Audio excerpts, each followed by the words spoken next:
하나님 말씀 봅니다. 하나님 말씀은 요한계시록 2장 8절로 11절까지 말씀입니다. 제가 가지고 있는 성경은 신약 성경 399쪽과 400쪽 사이에 있습니다. 요한계시록 2장 8절로 11절까지 말씀 봉독합니다. 서머나 교회의 사자에게 편지하라. 처음이며 마지막이요 죽었다가 살아나신 이가 이르시되 내가 내 환난과 궁핍을 알거니와 실상은 네가 부요한 자니라. 자칭 유대인이라 하는 자들의 비방도 알거니와 실상은 유대인이 아니요 사탄의 회당이라.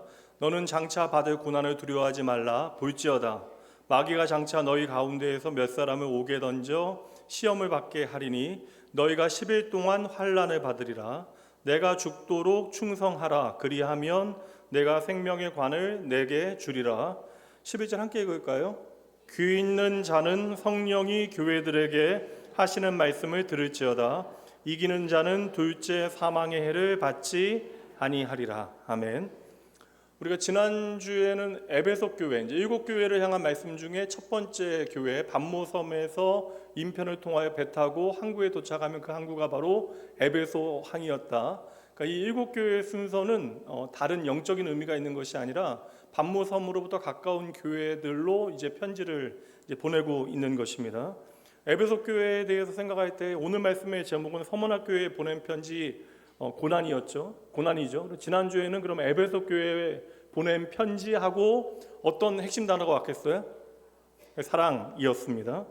그래서 에베소 교회는 진리를 사모했습니다. 옳게 분별할 수 있는 진리를 아는 이들, 분별할 수 있는 능력이 있는 이들. 그러나 그들이 무엇을 잊어버려요?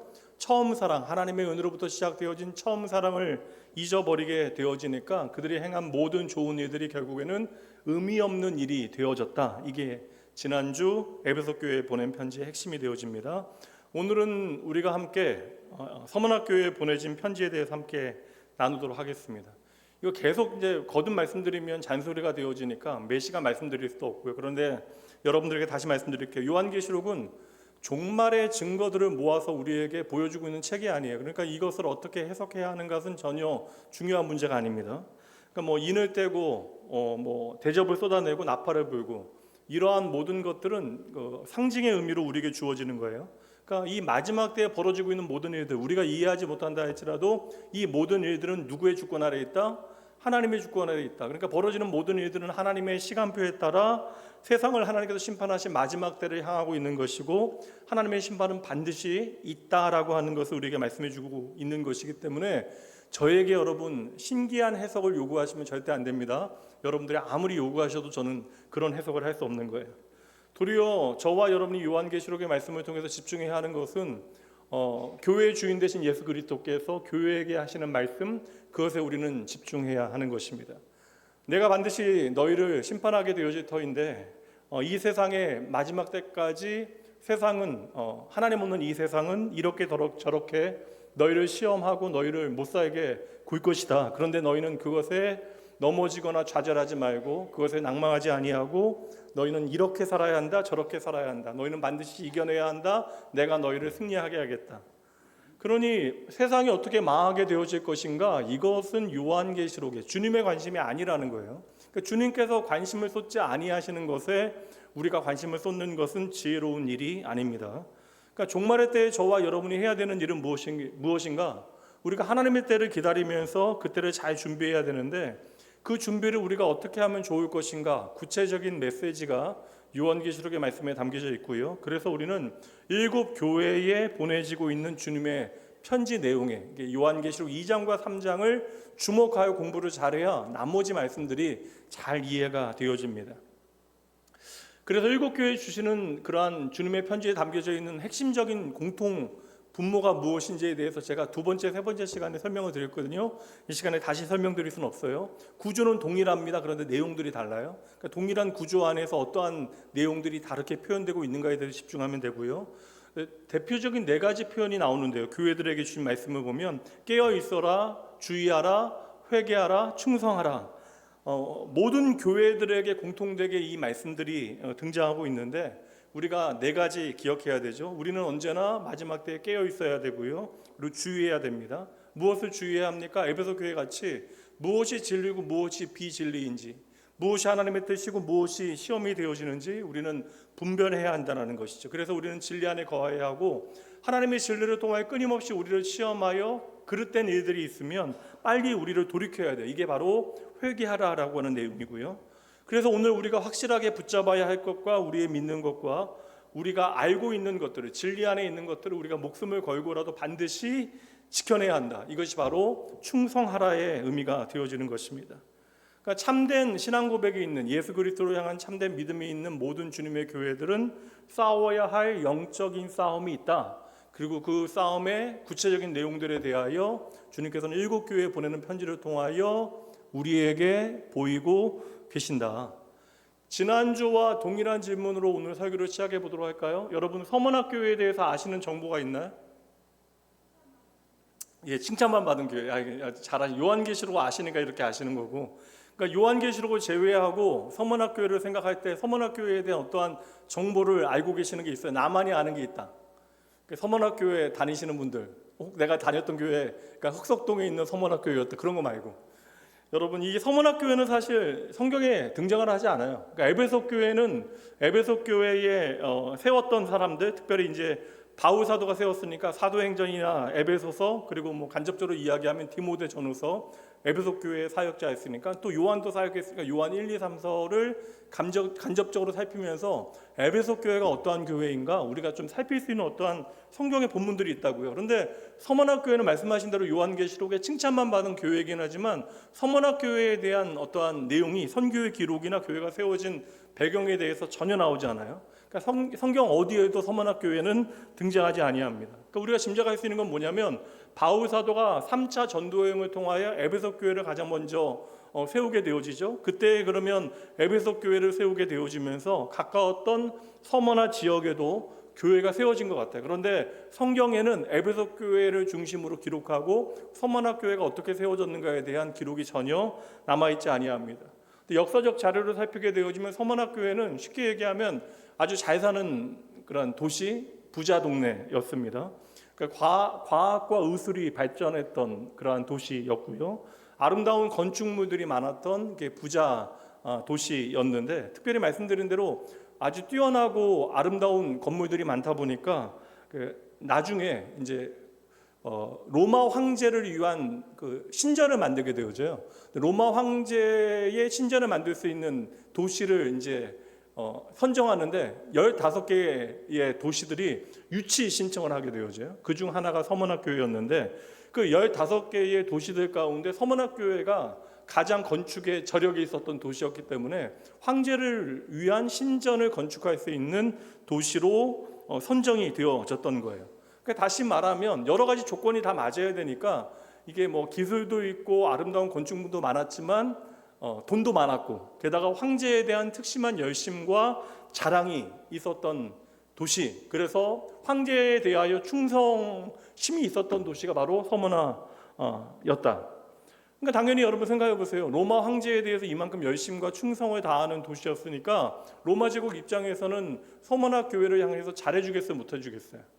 잘해주겠죠. 그러니까 나날이 시간이 지나면 지날수록 서문화 지역은, 이 도시는 갈수록 윤택해지게 되어집니다. 그렇다면 모든 것이 윤택하고 잘 살게 되어졌던 서문화 지역에서 그리스도인으로 살아가는 것은 어떠하였을까? 이것은 정반대의 이야기였다. 그래서 이 좋은 도시에서 그리스도인으로 당시에 살아간다라고 하는 것은 그 자체로 상당히 어렵고 비극적인 선택일 수 있었다라는 거예요. 말씀하신 대로 이미 아주 큰 소리로 누가 대답하셨잖아요. 우리가 서문학교회에 대해서 알고 있는 정보, 예수님께 칭찬만 받은 교회, 두 교회가 있죠. 서문학교회와 빌라델비아 교회였습니다. 그렇게 예수님께 칭찬만 받은 교회가 서문학교회였다면, 오늘 서문학교회가 핍박과 환난을 당했다. 근데 교회를 설명하실 때 예수님께서는 서문학교회가 핍박과 환난을 많이 받았던 교회로 설명하고 계시거든요. 그러니까 그 교회를 설명할 수 있는 키워드가 뭐라고요? 핍박과 환난이었다라는 거예요. 그럼 그들이 오늘 이 잘 사는 동네에서 모두가 어려우면, 여러분 7, 80년대 모두가 어려울 때는 우리가 조금 어려워도 이웃들과 함께 살아가면서 그냥 으쌰으쌰하고 격려하면서 힘을 낼 수 있죠. 근데 시대가 2025년을 살아가게 되어지고 다른 사람들은 다 넉넉한데 나만 절대적인 결핍을 누리고 살아간다면 그게 얼마나 어려운 일이 되어지겠습니까? 서머나 지역의 대부분의 사람들이 황제를 숭배하고 황제를 자랑 삼아 내가 로마 제국에 충성을 다할 수 있는 시민이라고 하는 사실에 자랑하며 살아갔는데, 서머나 지역의 그리스도인들은 도리어 자신의 신앙으로 인하여 큰 박해와 핍박을 당하게 되어졌다. 그런데 오늘 말씀해 보면 서머나 교회는 칭찬만 받은 교회였다. 그렇다면 서머나 교회 교인들이 오늘 받고 있는 핍박과 어려운 그 모든 결핍의 문제들은 주님께서 심판하신 내용이에요? 아니면 그렇지 않은 내용이에요? 그렇지 않다라는 거죠. 그러니까 그들이 오늘 당장 어려운 형편 가운데 있으나 그것은 그들이 잘못해서 겪고 있는 일이 아니다. 이것이 오늘 서머나 교회에 대해서 이해하는 첫 번째 해석의 중요한 근거가 되는 것입니다. 오늘 서머나 교회 교인들은요, 참으로 많이 힘들었다. 그런데 그들이 이렇게 고생하는 것은 그들이 잘못한 결과가 아니었다라고 하는 것이 오늘 말씀을 이해하는데 중요한 근거가 되는 거예요. 지난주 우리가 에베소 교회에 대해서 생각하면서 에베소 교회를 설명할 때 가장 중요한 키워드가 뭐라고 이야기했죠? 바로 사랑이라고 이야기했습니다. 에베소 교회는 바울 사도가 3년이 넘게 가르쳤던 교회잖아요. 두란노 서원에서 얼마나 많은 설교를 들었어요. 그러니까 3년 동안 하루에 5시간씩 그 많은 하나님의 말씀을 공부하고 들었으니까 에베소 교회는 어느 교회보다도 진리에 바로 섰던 교회예요. 그리고 그 진리 안에서 사도 바울의 사역에 상당히 좀 도움을 줬고 함께했던 교회, 그리고 그 진리를 자신들의 삶에 행하였고 거짓 선지자들을, 교회 안에 이단의 도전들이 있을 때 가장 잘 이겨냈던 교회 중에 하나가 말씀으로 그 모든 그릇된 도전들을 이겨냈던, 분별했던 그렇게 실력 있던 교회가 바로 에베소 교회였습니다. 근데 그들 가운데 한 가지 시간이 지나면서, 한 세대가 지나가면서 3, 40년의 세월이 지나가면서 생겼던 문제가 있습니다. 그것이 바로 처음 사랑은 너희가 잃어버렸다. 근데 그 처음 사랑이 무엇인가에 대해 여러분들에게 설명드렸어요. 그 처음 사랑이라고 하는 것은 우리가 생각하는 그 첫사랑의 의미가 아니라 바로 하나님의 은혜와 사랑을 잃어버리게 되어질 때, 우리가 아무리 선한 의도를 가지고 좋은 일을 행한다 할지라도 그 첫사랑, 하나님의 은혜를 잊어버리게 되어지면 그 모든 것들은 그저 행위와 지식으로만 남게 되어진다. 그래서 주님께서는 이것을 책망하신 것이죠. 너희가 아무리 옳은 일을 행한다 할지라도 너희 안에 하나님의 사랑과 은혜가, 나의 사랑과 은혜가 살아있지 아니하면, 그 사랑에 대한 감격과 감사가 너희의 삶에 사라지게 되어지면 너희의 행위와 그 모든 아름다운 지식은 의미가 없다. 이거 주님께서 하신 말씀이니까 우리가 귀담아 들을 필요가 있는 거예요. 그래서 신앙이라고 하는 것은 성경에 대한 지식으로, 물론 성경에 대해서 바르게 알면 우리가 좋은 선택을 할 수 있어요.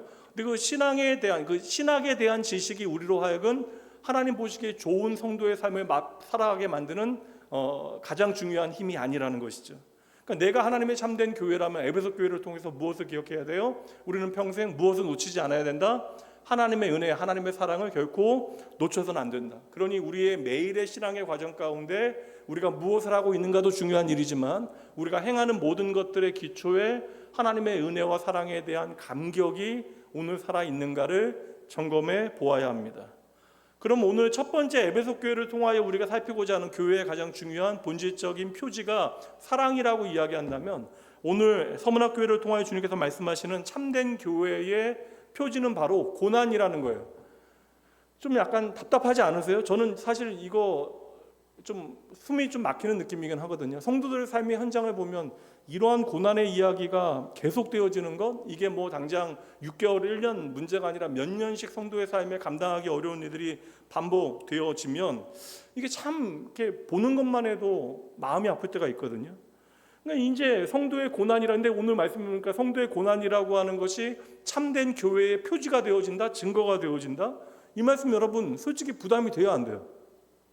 부담이 되잖아요, 여러분. 그러니까 고난이라고 하는 것을 거리감 있게 바라보면, 아, 하나님의 은혜가 오늘 내 삶의 고난보다 더 크십니다라는 고백을 우리가 멀리서는 할 수 있어요. 그런데 그 고난의 한 중앙에서 내가 오늘 고난당하지만 그럼에도 하나님의 은혜가 더 크십니다라고 하는 것을 고백하는 것은 생각보다 너무나 어려운 문제이다. 고난이라고 하는 단어 자체가 여러분 그냥 긍정적인 단어인가요? 물론 그걸 우리가 열심히 잘 해석해내면 긍정적인 단어인 것처럼 만들어낼 수 있지만 고난 자체는 긍정적이에요, 부정적이에요? 제 질문이 어려운 건 아니잖아요. 고난이라는 것 자체가 긍정적이에요, 부정적이에요? 고난 당하면 좋으세요, 싫으세요? 싫어요. 고난은 누구나 다 싫어요. 고난의 현장에서 여러분 그 고난의 의미가 우리 안에 제대로 해석되어져서 우리를 자라게 할 수 있는 힘이 되어질지 몰라도 고난 자체는 분명 부정적인 단어입니다. 고난은 오늘 나에게 너무나 힘드니까 고난이 되어지는 거예요. 근데 오늘 서문학교회를 통하여 고난이 교회의 참된 모습이라고 이야기하신다면 이것을 성령 안에서 우리가 좀 이해를 해야 되는 것이고, 오늘 말씀을 통해서 깨닫게 되어지는 은혜가 이 자리에 있는 오후 예배까지 남아 계신 여러분 모두에게 있기를 주님의 이름으로 축복합니다. 오늘 말씀 읽으신 대로 서문학교회는요, 환난과 궁핍으로 점철되어진 교회였다. 그러니까 낙원교회를 설명하는 어떠한 특정한 단어가 교회를 특징 짓는 중요한 단어인 것처럼 서문학교회는 환난과 궁핍으로 가득했던 교회였다라는 거예요. 이제 이러한 배경에서 9절 말씀 읽도록 하죠. 이제 오후 시간이니까 함께 읽어보도록 할게요. 내가 내 환난과 궁핍을 알거니와 실상은 내가 부요한 자니라. 자칭 유대인이라 하는 자들의 비방도 알거니와 실상은 유대인이 아니요 사단의 회당이라. 제가 낮설교보다 오후설교가 조금 빠르긴 합니다. 그냥 뭐 여러분 따라오기 힘드시면 좀 넘어가야 돼요. 왜냐하면 이게 이 정도 빠르기로 안 하면 설교 시간이 너무나 길어져요. 제가 조금 천천히 설교하는 게 어려운 건 아닙니다. 이렇게 설교하면 지금 원고를 제가 토요일날 맨날 줄이는데 너무나 고생을 하는데, 그래도 이때 아니면 전할 수 없는 말씀이기 때문에 줄이고 해서 전하는 말씀이거든요. 2번 나눠서 또 전할 수도 없어요. 그럼 언제까지 할 거예요? 그럼 뭐 3, 4년 요한계시록 설교해야 되는데 그럴 수는 없잖아요, 여러분. 그러니까 뭐 집중을 좀 하시면 도움이 되고, 저도 최대한 좀 줄여서 설교를 하려고 노력을 하고, 근데 2, 3장은 우리가 꼼꼼히 좀 살펴야 다음 요한계시록 말씀이 좀 쉬워집니다. 그 중요한 내용들을 좀 살피고는 넘어가야 돼요. 에베소 교회는 하나님의 은혜와 사랑에 대해서 잊어버렸기 때문에 너희가 행하는 일들을 자랑하게, 사람들이 이제 행하는 일들을 자랑하게, 우리가 이것하고 저것합니다라고 하나님 앞에 자랑하게 되어집니다. 2000년 전에 에베소 교회만의 이야기가 아니라 오늘 저와 여러분의 이야기이기도 해요. 우리가 왜 시험에 빠져요, 여러분? 하나님의 사랑이 어느 날 우리의 삶에 부족해지고 사라지기 때문에 우리가 시험에 빠집니까? 아니에요. 하나님의 은혜가 우리의 삶에 희미해지면요, 그때부터 남는 건 뭐냐면 내 삶에 하나님을 위해서 내가 한 것만 남게 되어져요. 이게 자기 의라고 이야기합니다. 그러면 우리가 필연적으로 교만해져요. 하나님의 은혜를 잊어버리게 되어지면 겸손은 사라지고 우리가 교만해집니다. 그 결과로 내가 행한 일들에 대하여 하나님 앞에 자랑하게 되어지죠. 근데 내가 행한 게 있는데 내 삶에 내가 원하는 일들이 벌어지지 않으면, 또 내가 원하지 않는 일들이 벌어지게 되어지면 우리는 자연스럽게 하나님 앞에 원망하고 하나님 앞에 억울한 심정을 갖게 되어집니다. 그래서 어느새 자기 안에 있는 지식과 내가 행한 일들에 대하여 자랑하게 되어지자 에베소 교회는 책망을 받게 되어졌던 것이죠. 근데 에베소 교회는 역사적으로 상당히 좋은 교회예요. 바울 사도가 끝까지 너무나 고마워했고 사랑했던 교회입니다. 이렇게 사탄은 우리로 하여금 끊임없이 하나님의 은혜와 사랑을 잃어버리게 하는 것이 가장 주된 목적이 아닐까. 그래서 내 삶의 다양한 이야기들을 통하여 하나님의 은혜와 사랑을 희미해지게 만드는 것이 사탄이 하는 일입니다. 그것을 에베소 교회를 통하여 보여줬고요. 근데 사탄은 반대로 서문학 교회 같이 환난과 핍박을 통하여 교회와 성도들을 좌절시키고 절망에 빠지게 하는 일들도 하고 있다. 그래서 오늘 서문학 교회를 통해서 우리가 하나님의 몸된 교회로 사탄의 그러한 공격을 간파하고 이겨낼 수 있는 방법을 이 편지를 통하여 우리에게 가르쳐 주시는 거예요. 그래서 오늘 말씀에도 우리가 환난과 핍박 중에도 승리할 수 있는 그 승리의 비결, 우리가 이겨낼 수 있는 비결을 주님께서 우리에게 알려주시는 것이죠. 오늘 제가 로마 시대의 박해 이야기를 좀 역사적인 이야기로 설명드렸잖아요. 그래서 우리가 어떻게 빛과 소금으로 그리스도의 증거가 되어질 수 있을까? 그것을 오늘 오전에 좀 설명을 드렸는데, 로마는 사실 다른 나라에 대해서 정복 전쟁에 있어서 승리하고 난 다음에는 상당히 좀 관용적인 스탠스를 취하게 되어져요. 그래서 정복지의 어떠한 문화나 사상이나 종교들을 최대한 존중하게 되어집니다. 그러니까 그 나라가 가지고 있는 전통적인 가치를 인정해 주면서 헬라니즘 문화와의 혼합 정책을 펴게 되는 거예요.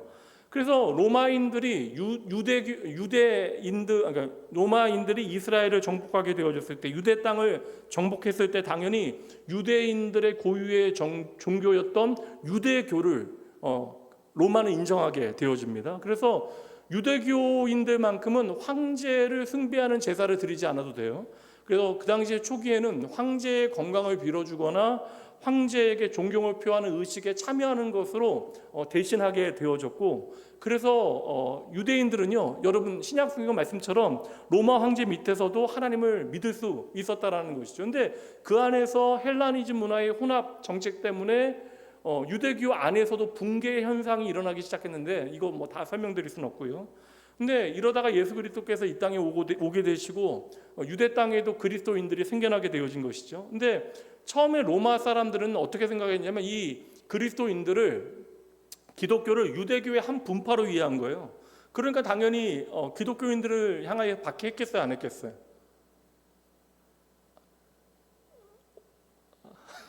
박해 안 했죠. 당연히 유대교라고 생각하니까 박해를 안 했죠. 그런데 이렇게 정신 나간 황제 한 명이 나타나잖아요. 그 네로라고 하는 황제가 로마에 직접 불을 지르게 되어지고, 그 모에서 이제 실을 짓고 그런 미치광이 같은 일을 행하게 되어지잖아요. 그러니까 이게 모든 것을 갖게 되어지는 힘이라는 것이 한 인간을 어떻게 망가뜨릴 수 있는가를 우리가 좀 보게도 되어지는데, 권력이라고 하는 것이 그래서 참 무서운 것 같아요. 근데 로마에 불이 나게 되어지고 자기의 권력이 이제 흔들리게 되어진다라고 생각하니까 빨리 책임을 회피하기 위해서 이제 그리스도인들에게 그 책임을 뒤집어 씌우게 되어집니다. 이건 역사상 항상 있었던 일들 아닌가. 관동 대지진 그런 거 일어났을 때 이게 다들 어떤 일들을 행하였는가 우리는 알고 있잖아요. 그래서 그때로부터 로마는 기독교에 대해서 박해를 할 수밖에 없게 되어진 것이. 근데 여기에 로마의 박해가 시작되어졌는데 유대인들도 야, 기독교인들은 우리와 다른 이들이다. 그러니까 기독교인들에 대해서 신성모독으로 그들을 핍박하기 시작한 거예요. 왜냐하면 기독교는 십자가에 죽은 예수가 하나님의 아들이라고 하는 신앙으로부터 기독교 신앙이 출발하기 때문에 유대인들조차도 기독교인들을 잡아다가 가두고 때리는 일들을 보게 되니까 로마 사람들은 기독교인들을 어떻게 파악했냐면 사악한 미신에 사로잡힌 아주 미친 광신도들과 같이 파악하게 된 거예요. 그러다가 이제 오해들이 계속 이제 로마인들에게 쌓이게 되어집니다. 기독교인들이 모일 때마다 반드시 주님의 가르침에 따라 해야 되는 게 뭐죠? 성만찬이잖아요, 성만찬. 근데 성만찬 보면 뭘 먹어요? 나의 몸과 피를 먹어라 라고 이야기하니까 식인하는 집단이다, 기독교인들은. 게다가 이제 사랑은 무난하게 거룩한 입맞춤이라 이야기해서 심지어 근친상간에 대한 어떤 오해까지 받게 되어졌던 거예요. 그래서 이제 타키의 로마 연대계 역사서에 보면 이런 기록이 있어요. 기독교인들이 네로의 정원에서 찢기고 불태워져 밤을 밝히는 연료로 사용되고 있을 때 그 정원에선 그것을 보고 즐기는 자들을 위하여 서커스가 공연되어졌다. 그러니까 사람이 얼마나 죄에 대하여 그 관성이 생기는가 하면 그 사람이 죽이는 것을 스포츠로 즐기게 되어지고 처참히 죽어가는 사람들에 대하여 열광하는 모습들이 로마 안에 생겨나게 되어진 것이죠. 이러한 끔찍한 박해의 중심에 기독교인들이 서게 되어졌고, 당연히 예수 믿게 되어진 사람들은 이렇게 죽임당하게 되어지니까 먹고 사는 문제가 로마뿐만 아니라 주변에 있는 도시에도 다 생겨나게 되어졌다. 제가 여러 번 말씀드렸다시피 교회 다니는 사람들은 자영업하기도 어려워요. 왜냐하면 상업에 종사하기 위해서 반드시 길드, 그 조합에 들어가야 되는데 조합마다 섬기는 신들이 있다고요. 그러니까 모든 조합원들은 섬기는 신들에게 제사를 드리기 위한 일정의 돈을 내야 돼요. 쉽게 하면 우상을 제사하기 위한 헌금을 내야 됩니다. 그런데 그리스도인들이 그 돈 낼 수 있어요, 없어요? 우상을 섬기는데 내가 돈을 낼 수 없으니까 길드에 참여할 수 없게 되어지고, 길드에 참여하지 못하니까 창설을 하지 못해요. 그러니까 당연히 아주 막대한 타격을 입게 되어졌던 것이죠. 그런데 다른 지역보다 서머나 지역에서는 그리스도인들에 대한 박해가 점차로 심해지는 거예요. 그래서 오늘 이 환난과 핍박에 대한 이야기가 나옵니다. 말씀드렸다시피 이 도시는 누구에 대한 충성이 강했던 도시요? 로마 황제에 대해서. 그러니까 로마 황제의 신전까지 15개 도시 중에서 가장 1순위로 이 로마 황제의 신전을 짓는 로마 황제에 대한 충성심이 자랑이 되어졌던 도시라고 말씀드렸잖아요. 그래서 당시에 로마 황제였던 티베리우스의 신전을 세우는 첫 번째 충성스러운 도시로 이 서머나가 결정나게 되어집니다. 그러니까 여러분 생각해 보세요. 기독교인들이 감히 그 충성스러운, 황제에 대해서 충성스러운 도시에서 황제를 섬길 수 없습니다라고 하는 신앙 고백을 하게 되어지니까 그들이 이 사회 가운데 얼마나 미움을 받게 되어졌겠어요. 그럼 오늘 9절 말씀에 여러분, 이 환난과 궁핍이라고 하는 단어는 상징적인 단어가 아닙니다. 이것은 너무나 실제적인 단어가 되어집니다. 그래서 이 환난이라고 하는 단어는요, 감당할 수 없는 무게가 나를 짓누르는 거예요. 그러니까 감당할 수 없는 무게가 나를 짓눌러서 움직일 수 없는 상태를 이야기하는 거예요. 그러니까 오늘 우리의 상황 가운데서는 마음이 와닿는 표현이 아닙니다. 그런데 지금 이 당시에 서문학교의 성도들은요, 외부의 박해 때문에 사방으로 우겨싸임을 당해서 무엇도 선택할 수 없는 환난 가운데 처해 있었다. 그러니까 여기서 벗어날 수 있는 길은 한 가지밖에 없어요. 살아날 수 있는 길은 무엇입니까? 로마 황제를 향하여 큐리오스, 나의 주님이라고 고백하고 황제를 제사하기 위하여 돈을 바치면 되는 거예요. 근데 서문학교의 성도들은 그럴 수 없었다라는 것이죠. 그래서 당하게 되어진 환난이 히브리서 10장 32절부터 34절까지 말씀에 기록되어져 있어요. 전날에 너희가 빛을 받은 후에, 그러니까 예수 그리스도를 만난 후에 고난의 큰 싸움을 견디어낸 것을 생각하라. 혹은 비방과 환난으로서 사람에게 구경거리가 되고, 혹은 이런 형편에 있는 자들과 사귀는 자가 되었으니 너희가 갇힌 자를 동정하고 너희 소유를 빼앗기는 것도 기쁘게 당한 것은 더 낫고 영구한 소유가 있는 줄 압니다. 34절 말씀에 너희의 소유를 빼앗기는 것, 여기서 소유를 빼앗기다라는 것은 여러분 재산을 빼앗기다라는 거예요. 나의 기업과 나의 산업을 빼앗기다라고 하는 단어입니다. 그러니까 다시 말하면 서머나 지역의 그리스도인들은 황제의 숭배를 거절한 대가로 자신의 진짜 재산을 빼앗기게 되어졌다. 이게 환난이라고 하는 단어고요. 다음번에 이제 궁핍이라고 하는 단어는 어떠한 단어냐면 서문학교의 성도들이 닥쳐 있었던 그런 실제적인 상황인데, 이 궁핍이라는 단어가 이게 푸토코스라고 하는 단어예요. 푸토코스라는 단어가 뭐냐면 성경에 가난이라고 하는 표현이 있을 거 아니에요. 근데 가난도 정도가 있잖아요. 근데 가장 심한 정도의 가난, 그러니까 찢어지게 가난했다라고 하는 의미가 바로 이 푸토코스, 이 궁핍이라고 하는 단어입니다. 그러니까 가난에 대한 여러 단계적인 단어 가운데 가장 심한 단어. 그러니까 지금 서머나 지역의 그리스도인으로 살아가는 성도들은 지금 하루 먹고 사야 하는 것에도 어려움이 있을 정도로 가난을 경험하게 되어졌다.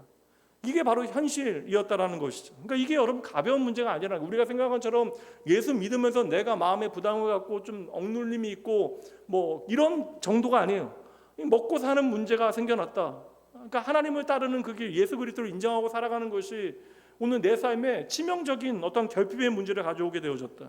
그러니까 절대적인 가난과 핍박 가운데 있었던 서문학교의 교인들에게 예수님께서 이제 편지를 보내시는 거예요. 우리 사도 요한을 통해서. 그 편지의 시작이 8절 말씀이에요. 항상 말씀드렸다시피 누구에게 보내는가에 대해서 이야기하시고 서문학교의 사자에게 보내시면서 당신이 누구이신가에 대해 설명하신 거예요. 그러니까 서문학교에 편지하시는 그분이 누구이신가에 대해서 7개의 다른 모양으로 그 교회마다 다른 방식으로 당신을 표현하시는데 8절 말씀에 뭐라고 이야기하고 있습니까? 당신은 뭐라고 소개하세요? 처음이며 마지막이다. 이게 첫 번째 설명. 내가 처음이며 마지막이다. 이거 여러분 아시는 대로 알파와 오메가이다. 그리고 그분은 어떠한 분이세요? 죽었다가 살아나신 이가 이르시되 하면서 이제 교회에 대하여 내가 아는 것과 교회에 대하여 전하는 메시지를 이제 말씀하시는 거예요. 그렇다면 왜 서문학교에 편지를 보내시는 예수 그리스도께서 자신의 모습을 처음과 나중이라고 이야기하고 계실까요? 이거 이미 여러분들이 아셔야 돼요. 당장 오늘 우리는 궁핍과 결핍 가운데 살아간다고요. 오늘 내 인생이 망해도 이상하지 않을 것 같은 현실이 나를 너무나 힘들게 만드는데 그것들이 나를 좌절시키고 낭망시키고 있는 그 현실 가운데 이 모든 것이 누구의 계획과 주권 아래 있다? 처음이며 마지막이신 예수 그리스도의 계획과 주권 아래 있다라는 사실을 말씀해 주시는 거예요. 내가 처음부터 마지막까지 모든 것을 책임진다. 그러니 너희들 오늘의 환난과 궁핍 가운데 좌절하고 코파뜨리고 있지 마라. 힘을 내라. 반드시 내가 너희를 이기는 자리까지 끝까지 인도해 낼 것이니 너희들 승리해라. 이 말씀하시는 것이 목적이 되어지는 거예요. 그런데 문제는 무엇이에요, 여러분?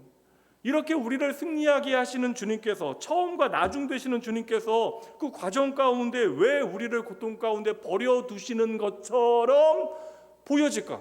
이게 여러분 우리의 실제적인 문제 아닙니까? 9절 앞부분 보세요. 내가 너의 환난과 궁핍을 안다. 그런데 실상은 너는 뭐라고요? 부요한 자다. 우리가 이게 서문학교의 성도들을 멀리서 바라보면서 2000년 전의 역사의 한 교회를 바라보면서 이 말씀에 우리가 아멘 하는 건 어렵지 않아요. 근데 이 서문학교회가 낙원교회가 되어지면 우리가 어떨까? 주님께서 내가 너희의 모든 환난과 궁핍을 다 한다 말씀을 하십니다. 당장 이것은 여러분 추상적인 개념이 아니라 오늘 내가 장사 못한다라는 거예요. 예수 믿어서 밥 먹고 살기 글러먹었다라는 것입니다. 근데 이렇게 내가 내 인생 생고생 가운데 있음에도 불구하고 주님께서 이것들을 좀 말려주시거나 막아주시지 아니하시고 뭐라고 이야기하세요? 이렇게 궁핍과 결핍 가운데 환난 가운데 있는데 뭐라고 마지막 이야기하십니까? 실상은 사실은 너희들은 가난한 게 아니다 부자이다. 그러니까 여러분 이 말씀이 우리에게 정말 위로가 되어지는가? 여러분들이 서문학교의 교인들이라면 야 너희들이 이렇게 지금 생고생하고 있지만 아니야. 야 너희는 부자다 라고 이야기하시면 여러분 위로가 되시겠어요? 그 다음 적어도 우리가 이것이 주님의 말씀이라면 우리의 생명 되신 주님의 말씀이라면 그리고 이 주님은 나를 사랑하시는 주님이시고 처음과 나중 되시고 죽었다가 살아나신 분임을 우리가 믿으신다면 과연 주님께서 말씀하시는 이 부요함이 무엇인가를 알아야 내가 교회답게 살아갈 수 있는 거 아니겠습니까? 그렇다면 여러분 이미 우리가 알고 있지만 성도의 부는 무엇인가?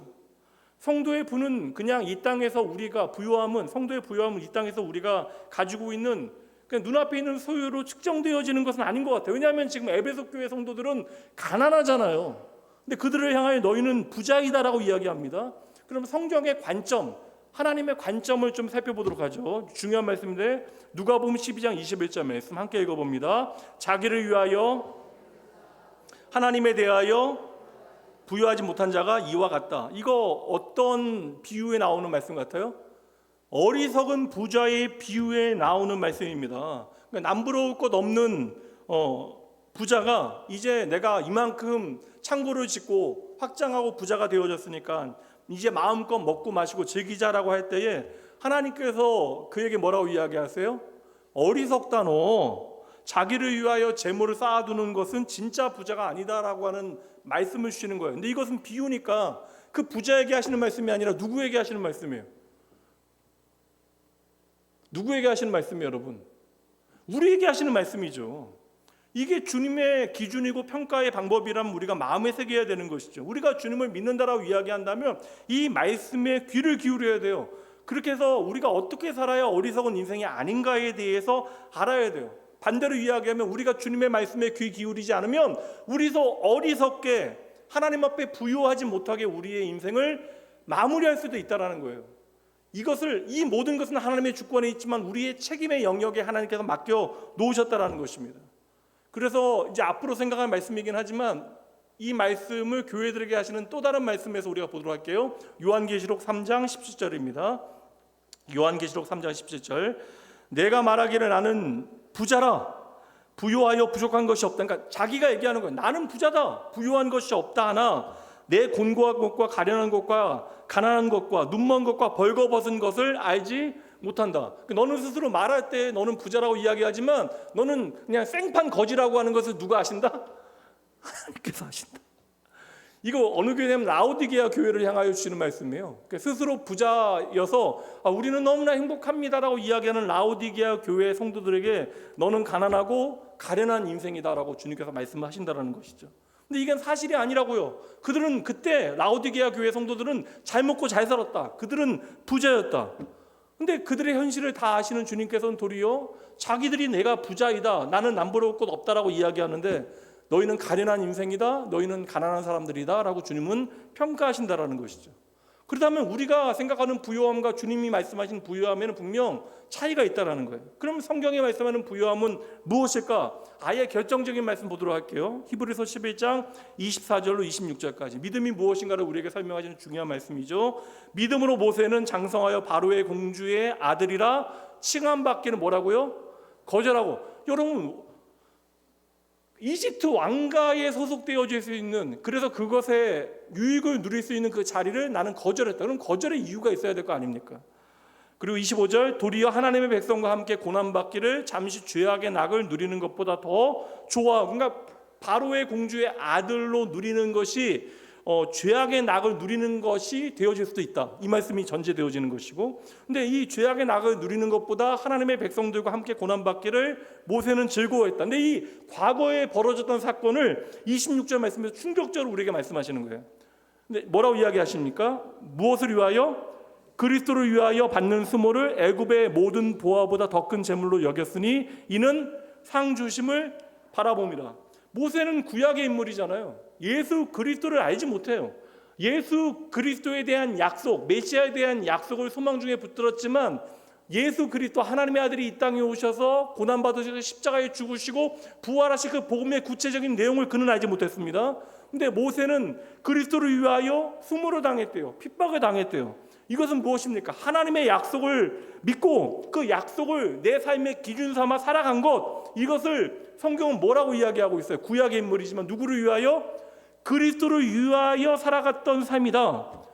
그러니 여러분, 오늘 서문학교의 교인들은 스스로 가난하게 되어졌는데, 이 가난하게 되어진 것이 여러분 어쩔 수 없이 내가 가난하게 된 것이 아니라, 내가 아무리 노력하고 애를 써도 돈을 벌려고 그냥 발버둥 쳐도 안 됐다라는 이야기가 아니라, 서문학교의 성도들은 스스로 가난을 선택한 거예요. 누구를 위해서? 그리스도를 위하여. 그러니까 이 문제를 여러분, 돈이 많고 적은 문제가 아니라는 거예요. 부자는 악하고 가난한 사람들은 선하다, 이거 이원론적인 그런 문제가 아닙니다. 여러분, 선한 부자들도 있고 악한 가난한 사람들도 존재할 수 있다는 거예요. 이 말씀의 핵심은 무엇이냐면, 내가 지금 무엇을 선택하였느냐, 이것이 중요한 문제예요. 오늘 우리가 무엇을 위하여 살아가느냐. 모세는 애굽의 모든 보화보다 더 큰 재물이 무엇이라고 생각했어요? 하나님의 약속을 붙드는 거. 그래서 하나님의 약속을 붙들고 하나님의 백성인 이스라엘과 함께 고난받는 것을 그가 선택했다라는 거예요. 이스라엘 백성들과 함께 고난받는 것을 하나님께 뭐라고 평가하십니까? 그리스도를 위하여 받는 수모라고 판단하셨다라는 것이죠. 그러니까 그 모든 억울함과 핍박과 환난을 하나님께서는 그리스도를 위한 것이다라고 인정해 주셨다는 것입니다. 그러니 여러분, 이거 어렵지 않아요. 우리가 예수님 때문에 손해를 보게 되어진다면, 예수님을 위하여 우리가 손해받는 것이 우리의 큰 재산이 되어짐을 믿으시기 바랍니다. 다시 한번 말씀드릴게요. 우리가 예수님 때문에 손해를 선택하게 되어지면 그 예수님 때문에 손해보는 것이 우리에게 큰 재산임을 믿는 여러분 되시길 주님의 이름으로 축복합니다. 이게 어려워요. 그래서 우리는 믿음의 훈련을 계속해서 우리의 삶에 해야 돼요. 그래서 여러분, 주일에도 교회 나오지만 오후에도 예배드리고, 왜 예배를 2번 드리는지 모르실 수 있잖아요. 왜 우리는 새벽마다 교회에 나오게 되어지는가? 수요일날 왜 교회 나와야 되는가? 금요일마다 왜 교회에 나오게 되어지는가? 우리는 들어도 듣는 만큼 우리의 삶을 믿음으로 살아낼 만한 실력이 없어요. 끊임없이 나를 붙드시는 하나님에 대해서 우리는 집중해야 한다는 거예요. 그래서 우리가 예수님을 위하여 손해보는 일, 물질적으로 손해를 감당하는 일, 이 모든 것들이 하나님 앞에 부자로 인정받을 수 있다. 이게 어렵잖아요. 좋은 집 살면 좋잖아요. 좋은 집. 저도 좀 이렇게 하나님 나라 가서만 좋은 집 살지 않고, 그냥 저도 좀 이 땅에서도 좋은 집 살면 좋겠어. 이렇게 창문 열면 좀 밖에도 좀 보이고 그런 집에서 좀 살면 좋겠습니다. 좀 저도 이렇게 좀 보면 만날 때 좀 가방도 좀 좋은 가방 매면 좋겠고, 좀 차도 좀 좋은 차 좀 타면 좋겠고. 근데 제가 이런 것들이 싫다라는 게 아니라, 그냥 안 그래도 될 이유가 있으니까. 저라고 뭐가 더 좋은 차인지, 어디가 더 좋은 집인지, 뭐가 더 폼나는 인생인지 모르는 게 아닙니다. 근데 중요한 것은 적어도 내가 예수를 믿고 하나님께서 인정하시는 삶을 살아가는 것이 내 인생의 복되다라고 하는 이제 잔머리가 생긴 거예요. 그러니까 내가 조금 더 하나님 보시기에 좋은 인생을 사는 것이 나에게 복이 된다는 사실을 아는 거예요. 그러니까 세상에 인정받는 것도 좋긴 하지만, 세상에 인정받는 것보다 주님께서 인정해 주시는 삶이 나에게 더 중요하다는 사실을 적어도 이제 알게 되어진 것이죠. 그러니까 우리가 이 선택의 기준을 붙잡아야 돼요. 우리가 세상이 싫어서, 세상의 부요함이 싫어서 예수 그리스도로 말미암는 부요함을 붙잡게 되어지는 것이 아니라는 거예요. 이 둘 중에 무엇이 소중한가에 대해서 우리가 가치를 깨닫게 되어져야 한다. 이거 여러분 가능해야 우리가 세상에서 가난해도 부유하다라고 하는 오늘 주님의 말씀이 내 삶에 실제로 역사하게 되어지는 거예요. 하늘의 부요함을 아는 자들이 이 땅에서 때로는 손해보고 핍박받고 억울한 일 당하게 되어지더라도, 우리가 기꺼이 하나님의 나라의 가치를 살아내고 또한 그것을 선택하게 되어질 때 하늘의 그 부요함이 우리에게 주어진다.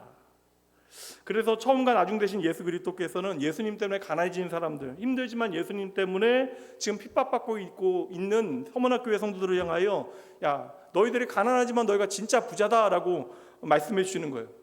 여러분, 그럼 솔직히 보세요. 한번 정말 부러우세요? 서문학교회 교인들이? 대답을 좀 해보세요. 부러우세요? 내가 이 땅에서 지질이 가난해도 하늘의 풍요를 누릴 수 있다면 그것으로 여러분 만족하시겠습니까? 아멘. 감사합니다. 이게 안 된다고. 이게 우리 한계라고요. 이게 안 된다고요. 사실 하늘의 풍요도 누리지만 이 땅에서도 잘 먹고 잘 살면 좋죠.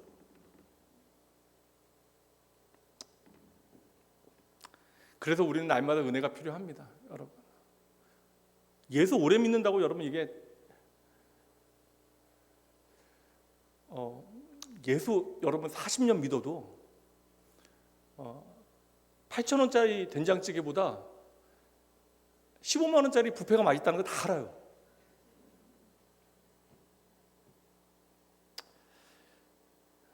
그래서 우리가 왜 날마다 주의 말씀 앞에 서야 하는가? 하나님의 나라 가까워지잖아요. 그러면 우리의 인생이 조금씩 그 마지막 때를 위하여 준비되어져야 하는 것은 마땅하지 않겠습니까? 조금씩은 어제보다 좀 나아져야 하지 않겠어요? 이렇게 많은 말씀을 여러분 듣고 계시는데 하나님의 말씀은 아예 내가 무시하는 것이 아니라면 내 삶에 예수를 믿는 믿음의 증거들이 나타나야 하지 않겠습니까?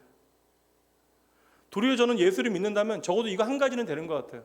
아니, 돈이 없으면 불편하긴 합니다. 막 불안해. 어저께도 제가 교육자들한테 진짜 안 해야 되는데 좀 깎아보라고.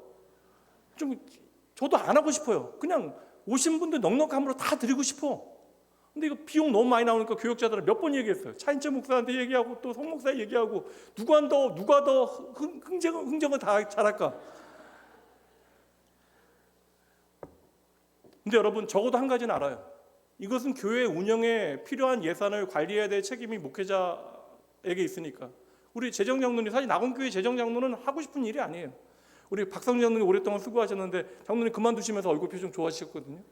교회는 재정을 관리하는 게 낙원교회는 어려운 교회입니다. 예산은 적지 않지만 건축한 교회가 감당해야 되는 이 시기에 목이라는 게 있다고요. 근데 여러분 우리가 정말 그럼에도 불구하고 그 책임과 상관없이 그리스도인이라면 내가 여러분 많으면 좋긴 하지만 내가 없는 것으로 내가 없는 것 때문에 창피할 필요는 없다라는 거예요.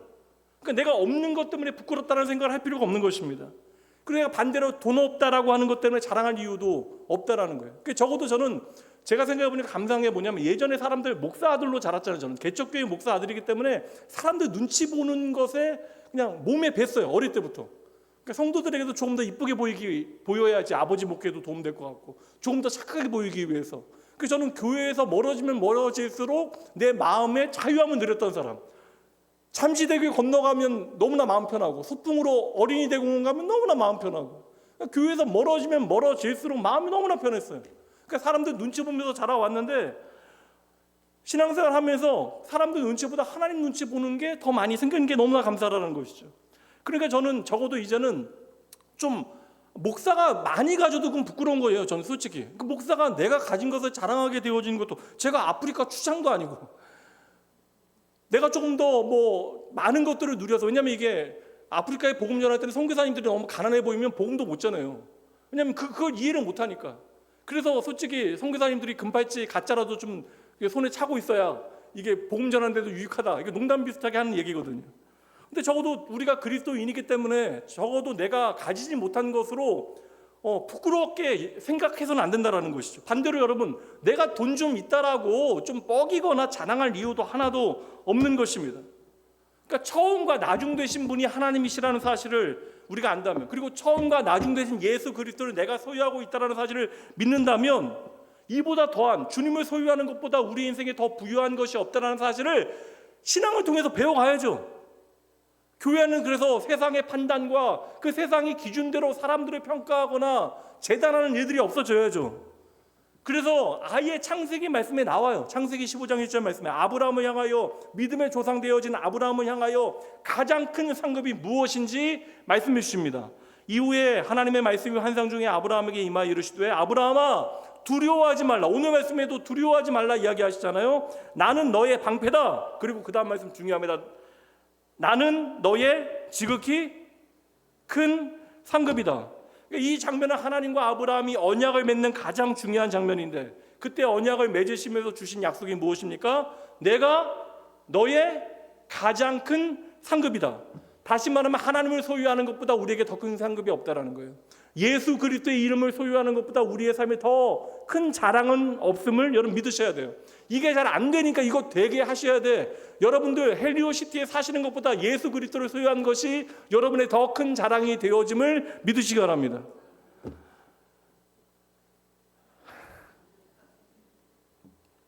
그런데 여러분, 세상 사람들 하는 말 듣을 때 마음 상할 때 있으세요, 없으세요?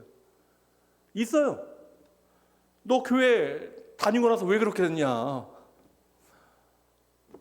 이게 속이 뒤집어질 때 있잖아요. 그러니까 우리가 무슨 생각합니까? 그러니까 내가 좀 잘 되어야 하나님께 영광이 되어질 것 같아요. 근데 여러분 생각해 보세요. 내가 잘 되면, 내가 세상에 성공하면, 돈 많아지면 그들이 내가 잘 된 것 때문에 구원받게 되어져요? 그거 아니라는 거예요. 하나님은 그것을 당신의 영광으로 취급하지 않으신다는 거예요. 물론 우리가 이 세상 가운데 좀 더 넉넉하고 윤택하고 부유한 삶을 살아가는 거 우리 아버지 하나님께서 좋아하시죠. 근데 우리의 부유함이 우리를 하나님께로부터 더 멀어지게 만든다면, 우리가 하나님을 향하여 가난한 마음을 품지 못하게 만든다면 하나님께서는 그거 누리게 주실 수 없다는 거예요. 사랑하시니까. 도리 여러분, 서문학교의 성도들은 무엇을 보여줍니까? 하나님을 기업으로 받은 사람들이 세상으로부터 따돌림 당할 수 있다, 공격당할 수 있다는 것을 우리에게 보여주고 있는 것이죠. 여러분, 하나님 없는 세상, 사탄이 이 세상 가운데 역사할 때 여러분 분명 어떻게 역사하겠어요? 예수를 믿는 사람들의 삶이 좀 근천스럽고 아름답지 못한 것으로 보이게 만들지 않겠어요? 그러니까 예수 믿는 사람, 그리스도를 따르는 삶이 그렇게 멋져 보이지 않도록 계속해서 세상은 공격하겠죠. 여러분들 이거 분명히 말씀드릴게요. 제가 분명하게 말씀드립니다. 오늘 말씀을 통해서도 배우셔야 돼요. 세상에서 가난한 사람 있고 부유한 사람 있잖아요. 교회 안에도 돈 조금 더 있는 사람, 없는 사람 있잖아요. 뭐 자가 주택에 사는 사람도 있고 전세, 월세 사는 사람도 교회 안에 있을 수 있잖아요. 여러분, 그것이 하나님의 사랑의 증거가 아니라는 것입니다. 여러분, 이렇게 말씀드릴게요. 저와 여러분이 이 세상에서 찢어지게 가난하다 할지라도, 우리가 찢어지게 세상에서 가난하다 할지라도 이것 때문에 하나님의 영광은 전혀 흠집이 나지 않습니다. 도리어 우리가 하나님을 위하여 가난을 선택하게 되어지면, 오늘 서문학교회를 향하여 주님이 말씀하신 것처럼 우리가 하나님을 위하여, 그리스도를 위하여 가난을 선택하는 것이 하나님께 영광이 되어진대요. 반대로 여러분들이 하나님 잊어버리고 세상과 타협하며 세상과 더불어 먹고 마시고 즐거워하게 되어질 때, 그때 하나님의 영광은 손상되어지는 것이죠. 그러니 여러분, 세상이 여러분들을 오늘 판단하는 것이 여러분 진짜가 아닙니다. 이 모든 판단의 주인은 누구세요? 하나님이시다. 진짜 귀중하고 값진 재산을 갖고 있는 사람은 여러분 그 값진 것을 위하여 작은 것을 포기하게 되어질 때 기꺼이 그것을 받아들이게 되어져요. 이주리 권사님, 갑자기 내가 예상하지 못했던 유산을 한 50억 정도 갑자기 받게 되어져. 언니는 못 받는데 나는 받아. 50억을 받아요. 50억 받으면 저하고 가서 제가 지난주에 설교했던 한 끼에 40만 원짜리 식사를 사실 수 있겠어요? 예? 50억이면 가능해요?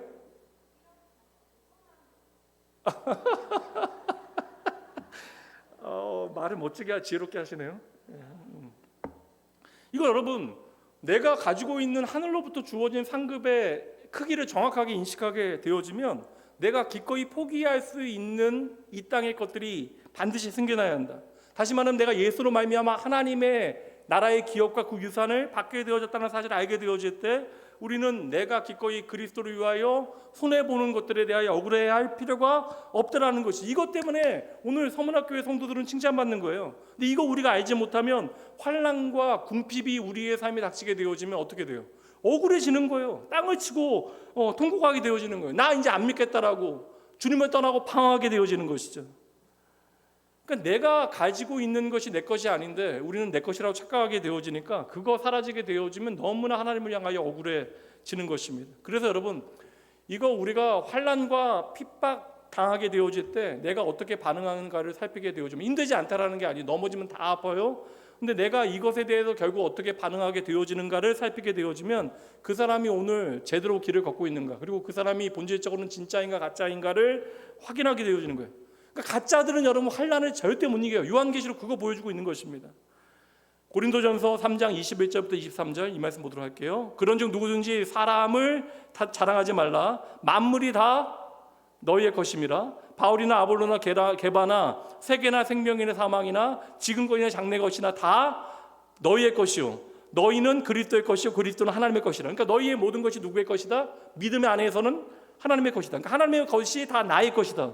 그러니까 오늘 고통당하고 니들이 환난 가운데 있을지라도 그 모든 주님을 위하여 고통당하는 핍박당하는 교회들에게 주님께서 뭐라고 이야기하세요? 교회된 너희들아 잊지 말아라. 만물이 다 너희 것이다. 오늘뿐만 아니라 내일 영원히 나의 모든 것이 너희 것이다 라고 말씀해 주시는 것이죠. 그리고 야고보서 2장 5절 말씀 함께 읽어봅니다. 시작.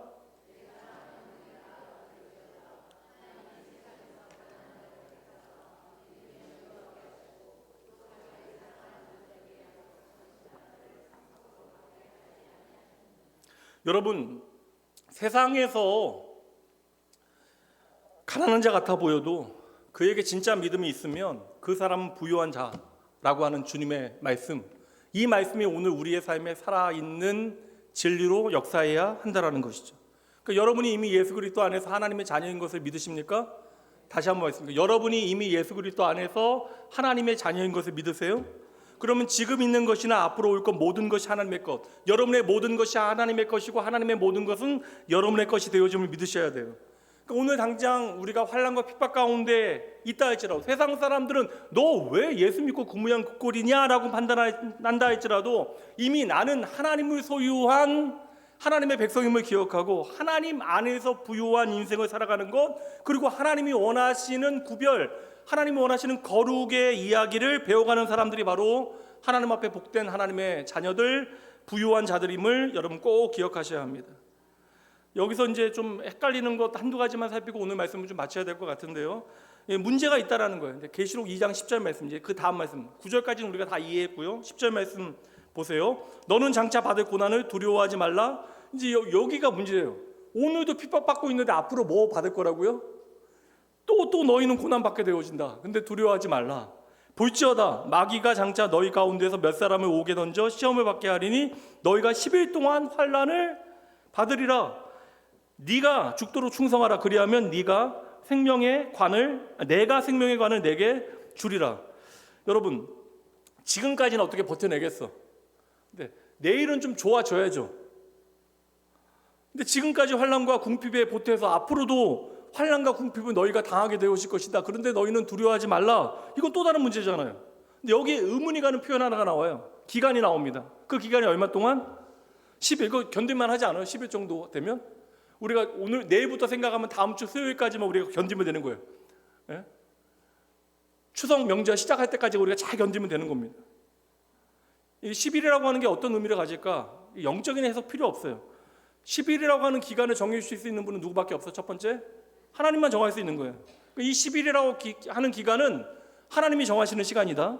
근데 이거 구약 성경에 보면 이 10일의 의미를 헤아릴 수 있는 중요한 표현이 있거든요. 그거 한번 보도록 할게요. 다니엘서 1장 12절부터 15절까지 유명한 장면입니다. 청하오니 당신의 종들을 열흘 동안 시험하여 10일 동안 시험하여 채식을 주어 먹게 하고 물을 주어 마시게 한 후에 당신 앞에서 우리의 얼굴과 왕의 음식을 먹은 소년들의 얼굴을 비교하여 보아서 당신이 보는 대로 종들에게 행하소서 하며 그가 그들의 말을 따라 열흘 동안 10일 동안 시험하더니 10일 후에 열흘 후에 그들의 얼굴이 더욱 아름답고 살이 더욱 윤택하여 왕의 음식을 먹은 다른 소년들보다 뭐라고요? 더 좋아 보이더라.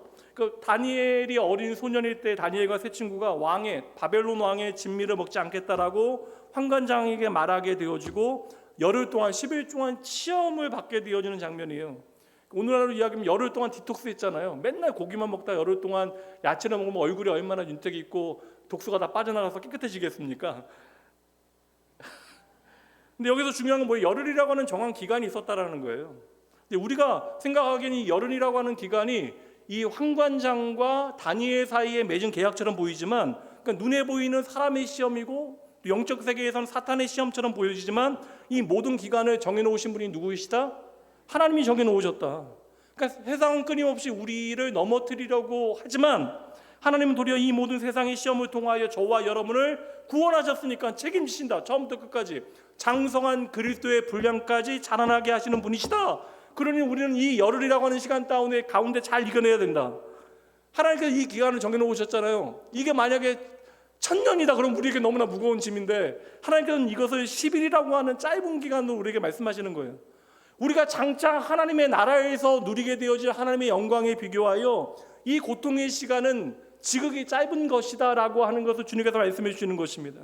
그리고 오늘의 고통은 너희들 너무나 힘겨워서 너희를 망가뜨리지 말고 이것을 하나님께서 너희가 허락하시는 은혜의 시간, 하나님의 영혼을 준비할 수 있는 훈련의 시간이라고 믿고 반드시 이 약속을 지키시는 하나님의 약속 붙들고 이 시간들을 기쁨과 감사함으로 너희들 잘 이겨낼 수 있겠니? 라고 말씀해 주시는 거예요.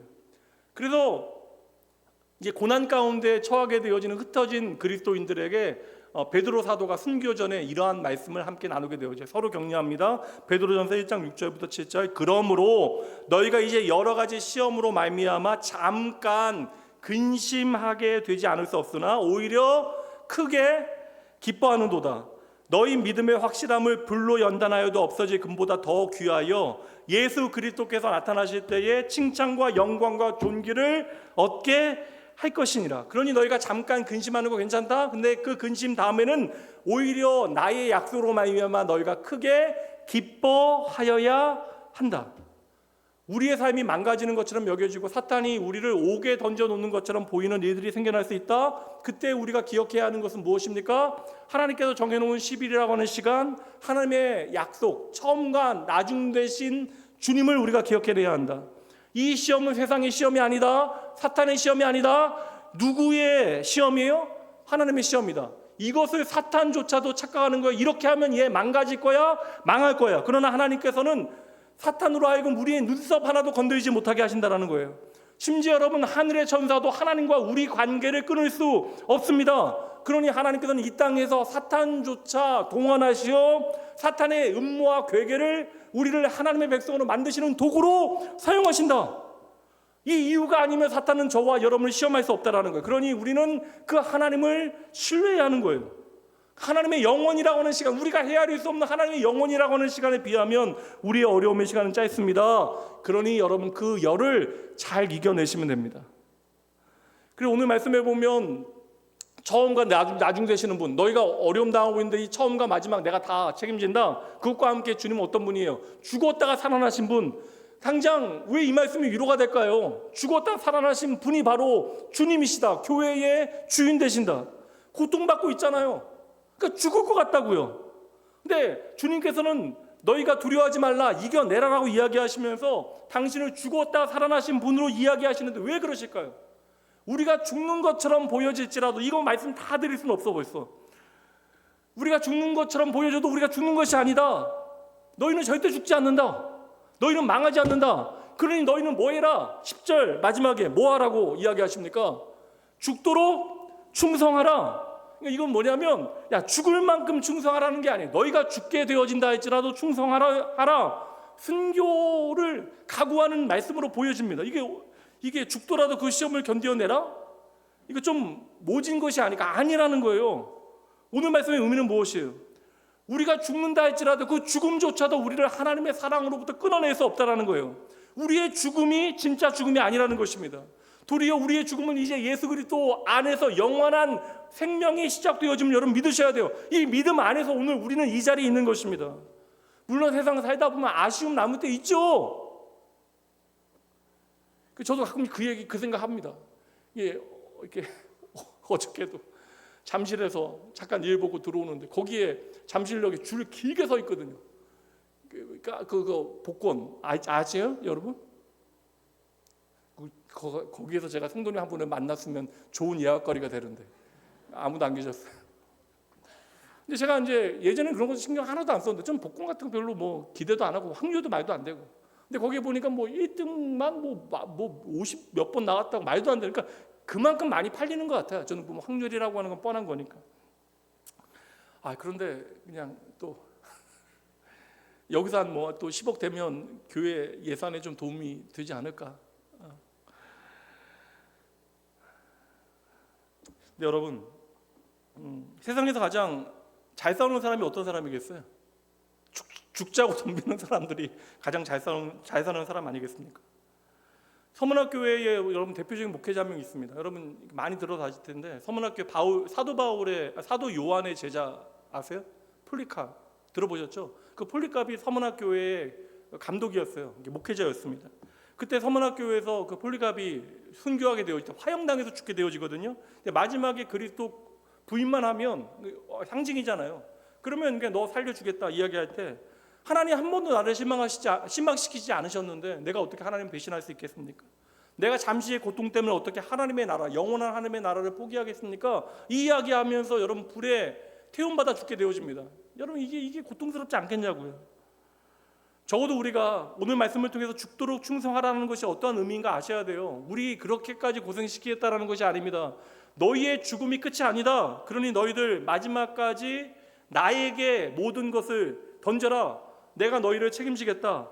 우리는 죽어도 그리스도 안에서 다시 살게 되어짐을 주님께서 약속해 주셨기 때문에 우리가 할 일은 무엇입니까? 이것저것 생각하지 아니하고 마지막 때까지 누구에게 충성하는 거예요?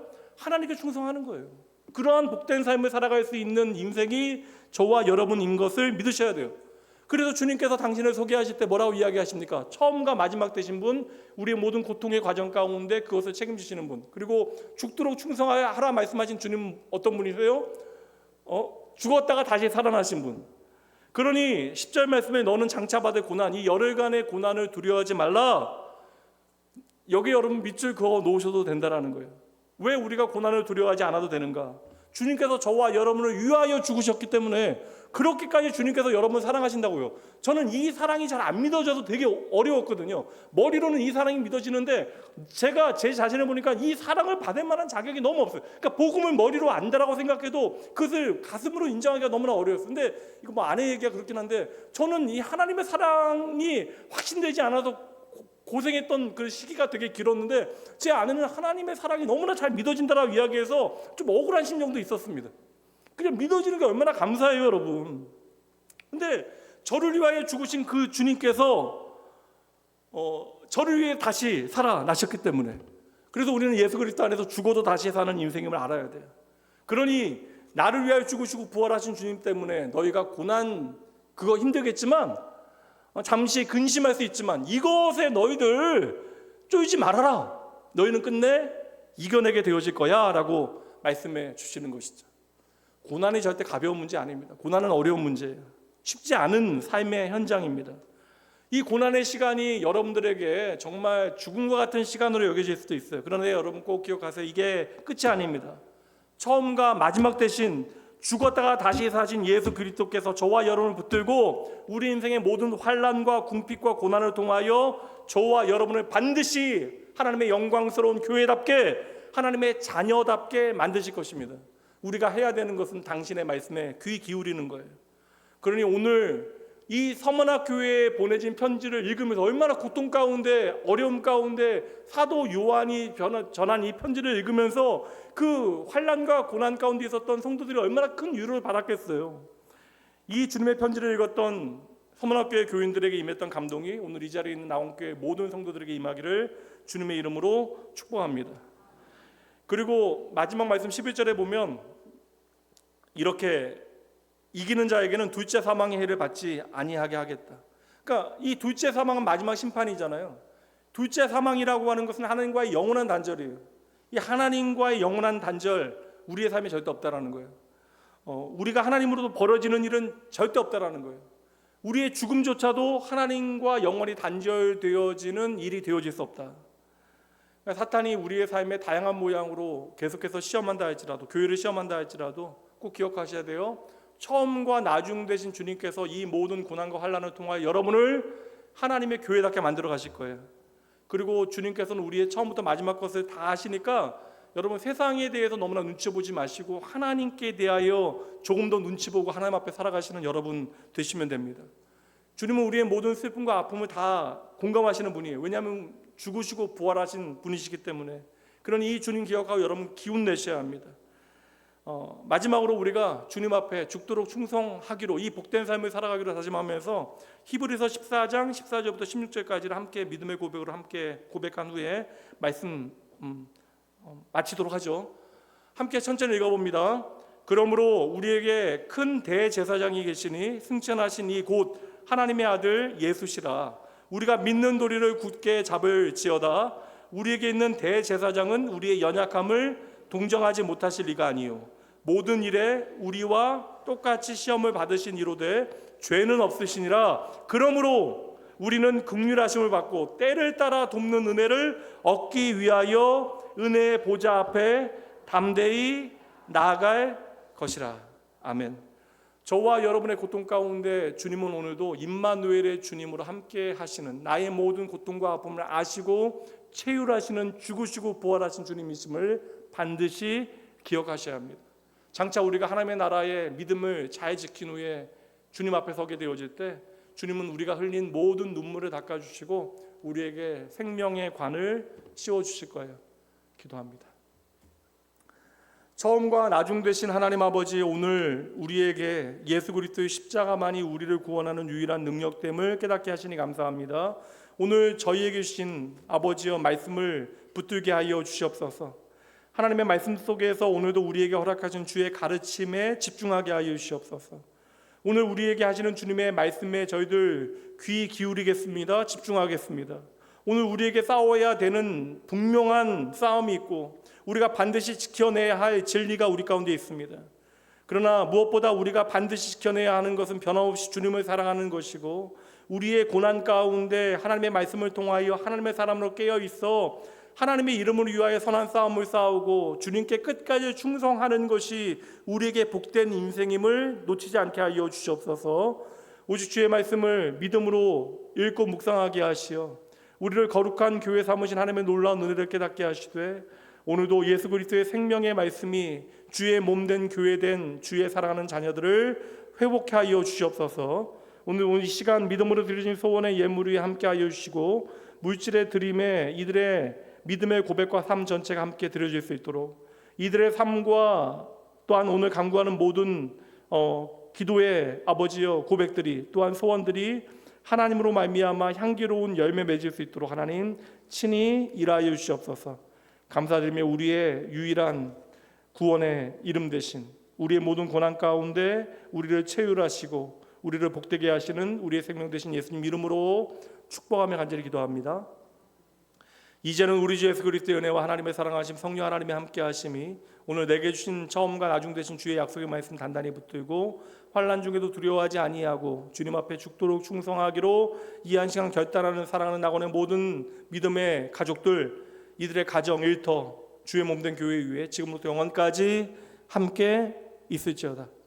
아멘. 기도하고 평안히 돌아가시고요. 구역적 모임 잠시 갖도록 합니다.